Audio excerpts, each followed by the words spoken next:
ನಟ ದರ್ಶನ್ ಅವರನ್ನು ಈ ಹಿಂದೆ ರಾಜ್ಯ ಸರ್ಕಾರ ರೈತರ ರಾಯಭಾರಿಯನ್ನಾಗಿ ಮಾಡಿದ್ದು. ಆದರೆ ದರ್ಶನ್ ಪ್ರಕರಣವೊಂದರಲ್ಲಿ ಹೆಸರು ಕೇಳಿ ಬಂದದ್ದು. ಸರ್ಕಾರ ರಾಯಭಾರಿಗಳನ್ನು ನೇಮಿಸುವ ಮುನ್ನ ಪರಾಮರ್ಶೆ ಮಾಡಿಕೊಳ್ಳಬೇಕು ಎಂದು ರಾಜ್ಯ ರೈತ ಸಂಘಟನೆಗಳ ಒಕ್ಕೂಟದ ಹಾಗೂ ಕಬ್ಬು ಬೆಳೆಗಾರರ ಸಂಘದ ರಾಜ್ಯ ಅಧ್ಯಕ್ಷ ಕುರುಬೂರು ಶಾಂತಕುಮಾರ್ ವಿಷಾದ ವ್ಯಕ್ತಪಡಿಸಿದರು. ಹುಬ್ಬಳ್ಳಿ ನಗರದಲ್ಲಿ ಇಂದು ಸುದ್ದಿಗಾರರೊಂದಿಗೆ ಮಾತನಾಡಿದ ಅವರು, ದರ್ಶನ್ ಅವರು ರಾಜ್ಯದ ಚಲನಚಿತ್ರ ನಟರಾಗಿದ್ದು ಸಮಾಜದಲ್ಲಿ ಒಂದು ಸ್ಥಾನಕ್ಕೆ ಬಂದ ಮೇಲೆ ಮಾದರಿಯ ನಡೆಯನ್ನು ಅನುಕರಣೆ ಮಾಡಬೇಕಿತ್ತು. ಯಾವುದೋ ಒಂದು ಸಂದೇಶಕ್ಕೋಸ್ಕರವಾಗಿ ಇಂತಹ ಪ್ರಕರಣದಲ್ಲಿ ಭಾಗಿಯಾಗಿದ್ದು ಸರಿಯಾದ ಕ್ರಮ ಇಲ್ಲ ಎಂದು ಬೇಸರ ವ್ಯಕ್ತಪಡಿಸಿದರು. ಯಾವುದೇ ನಟರಾಗಲಿ ಸಮಾಜಕ್ಕೆ ಉತ್ತಮ ಸಂದೇಶ ನೀಡುವಂತಹ ಕೆಲಸವನ್ನು ಮಾಡಬೇಕು. ಆದರೆ ಇತ್ತೀಚಿನ ಬೆಳವಣಿಗೆಯನ್ನು ಗಮನಿಸಿದ್ರೆ ರಾಜ್ಯವೇ ತಲೆ ತಗ್ಗಿಸುವಂತಹ ಘಟನೆಗಳು ನಡೆಯುತ್ತಿದ್ದು ಯಾರನ್ನು ನಂಬಬೇಕು ಯಾರನ್ನು ಬಿಡಬೇಕು ಎಂಬುದು ಗೊತ್ತಾಗುತ್ತಿಲ್ಲ. ಇನ್ನು ಮುಂದಾದರೂ ಕೂಡ ಸಮಾಜದಲ್ಲಿ ಉನ್ನತ ಸ್ಥಾನದಲ್ಲಿರುವವರು ಉತ್ತಮ ದಾರಿಯಲ್ಲಿ ನಡೆದು ಸಮಾಜಕ್ಕೆ ಉತ್ತಮ ಸಂದೇಶ ನೀಡಬೇಕು. ಸರ್ಕಾರ ಈ ನಿಟ್ಟಿನಲ್ಲಿ ಕ್ರಮ ಕೈಗೊಳ್ಳಬೇಕು ಎಂದು ಅವರು ಒತ್ತಾಯಿಸಿದರು. ಯಾವುದೇ ಒಬ್ಬ ಉನ್ನತ ಸ್ಥಾನಕ್ಕೆ ಹೋದಾಗ ಜನ ಎಲ್ಲವನ್ನ ಗಮನಿಸ್ತಾ ಇರ್ತಾರೆ. ದರ್ಶನ್ ಒಬ್ಬ ಸಿನಿಮಾ ನಟ ಅಂತ ಹೇಳಿ ರಾಜ್ಯದಲ್ಲಿ ಒಂದು ಪ್ರತಿಭಾನ್ವಿತ ನಟ ಅಂತ ಹೇಳಿ ಪ್ರಖ್ಯಾತಿಯಾಗಿದ್ದಾರೆ. ಅವನಿಗೆ ಅಂತ ಜವಾಬ್ದಾರಿಗಳಿವೆ. ಆ ಜವಾಬ್ದಾರಿಗಳು ಅರ್ಥ ಮಾಡ್ಕೊಂಡು ತಮ್ಮ ನಡವಳಿಕೆಯನ್ನು ತೋರಿಸ್ತಾರೆ. ಆದರೆ ಯಾವುದೋ ಒಂದು ಸಣ್ಣ ವಿಚಾರಕ್ಕೆ ಈ ರೀತಿಯ ಚಟುವಟಿಕೆಗಳಲ್ಲಿ ಅವ್ರ ಹೆಸರು ಬರ್ತಕ್ಕಂಥದ್ದು ಭಾಳ ವಿಮರ್ಶೆ ಮಾಡ್ತಿದ್ದಾರೆ. ಯಾಕೆಂದರೆ ಅವರು ರೈತ ರಾಯಭಾರಿನ ಇನ್ನೊಂದು ರಾಯಭಾರಿನ ನಾನು ಹೇಳಿಕ್ಕೆ ಹೋಗೋದಿಲ್ಲ. ಸರ್ಕಾರದವರು ತಾವು ಬೇಕಾದವರು ರಾಯಭಾರಿ ಮಾಡ್ಕೊತಾರೆ. ಅದರಿಂದ ಏನು ಸಾಧನೆ ಆಗೋದಿಲ್ಲ. ಆದರೆ ಯಾವುದೇ ಒಬ್ಬ ಉನ್ನತ ಸ್ಥಾನಕ್ಕೆ ಹೋದಂಥ ವ್ಯಕ್ತಿಗಳು ಸಮಾಜ ಅವರನ್ನು ಗಮನಿಸ್ತಾ ಇರ್ತಾರೆ.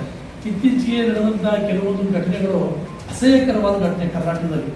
ಸಿನಿಮಾದೊಂದಿಗೆ ಒಬ್ಬ ಲೋಕಸಭಾ ಸದಸ್ಯರು ಕೂಡ ಜವಾಬ್ದಾರಿಯುತವಾದ ವ್ಯಕ್ತಿಗಳು ಈ ರೀತಿ ನಡವಳಿಕೆ ಇದ್ದು ಸಮಾಜ ಇವನ್ನೆಲ್ಲ ಏನಂತ ಗುರುತಿಸ್ತದೆ. ಈ ರೀತಿ ಸಮಾಜ ಇಂಥವ್ರಿಗೆಲ್ಲ ಕಡಿವಾಣ ಹಾಕುವಂಥ ಕೆಲಸವನ್ನ ಮಾಡಬೇಕಾಗ್ತದೆ. ಸಂದರ್ಭಾನುಸಾರ ಕಡಿವಾಣ ಹಾಕಿ ಆಗ್ತದೆ. ನಾವು ಯಾರು ಕಡಿವಾಣ ಹಾಕಕ್ಕೆ ಆಗಲಿಲ್ಲ ಅಂದರೆ ಅದೇ ಆಟೋಮೆಟಿಕ್ಕಾಗಿ ಆಗ್ತದೆ. ಸುಲಭ ನಿಲ್ಲಲ್ಲ. ಯಾವುದೇ ಎಷ್ಟೇ ಆಟ ಆದರೂ ಕೂಡ ಅಂತಿಮವಾದಂಥ ಒಂದು ಅಂತ್ಯ ಇದ್ದೇ ಇರ್ತದೆ.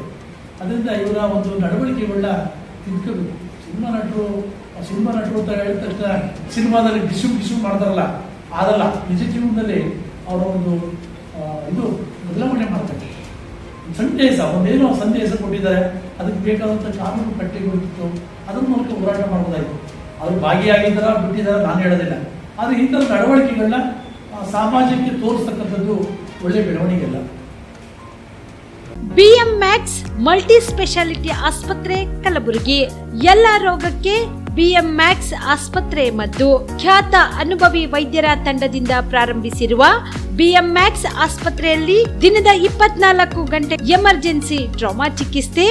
BM Max ಮಲ್ಟಿ ಸ್ಪೆಷಾಲಿಟಿ ಆಸ್ಪತ್ರೆಯಲ್ಲಿರುವ ಸೌಲಭ್ಯಗಳು: major operation theatre, minor operation theatre, neuro surgery, laparoscopy surgery, ವ್ಯಾಕ್ಸ್ಯುಲರ್ surgery, plastic surgery, cardiology, oncology, neurology, urology, nephrology, gastrology, paediatric surgery, orthopaedic and trauma, general surgery, general medicine, gynaecology, anaesthesia and critical care, rheumatology, ENT, rheumatology, psychiatrist, AC and non AC, deluxe room, semi special rooms.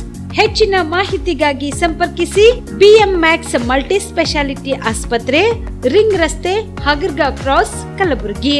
Phone number 7090041785.